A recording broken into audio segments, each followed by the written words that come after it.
Kur iepazīsties Raimondu? Raimondam nepieciešams paprojektēt noliktavu un uzstādīt vakar. Tieši tas, ko mēs darām ikdienā. Bet ar garu apmaksas termiņu mēs nekur novienojāmies. Cik gadu? Nu, gads? Tur februārī sāksim. Nē, noteikti, nē, tāda nē. To, ko viņš sola, tas uz mani neatiecas. Jo tad jau, ko tas bērni. Labi, bet jums noliktavas plānojums viņu ir vai nav? Viņš tur uzstādīja. Mums to lielo telpu vajadzētu. Es iedošu mūsu uzņēmuma vadītāju arī numuru. Samanedžoties vienkārši mums tur diezgan ātri vajag. Mums tagad daudz palicis stāv ārpakalpojumā. Mums tur vienkārši deg naudu. Ja mēs gribam viņu visu piekrāmēt pilnu, tur būs, es iedošu kontaktu, tur varētu. Pēc tam pārējo mēs tur novienosim. Es zinu tikai, ka jums tur bišķiņ dārgāk cena nekā konkurentiem. Nu, nekad tā nav bijis.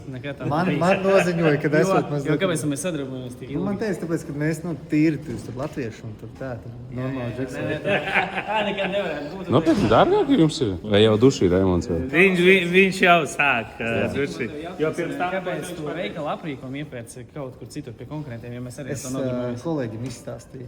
Man tu neizstāstīji. Tur tie ir tie, kas to tagad iekārto, viņi tur slikti, it kā labi partneri, bet nevēlas reklamēties.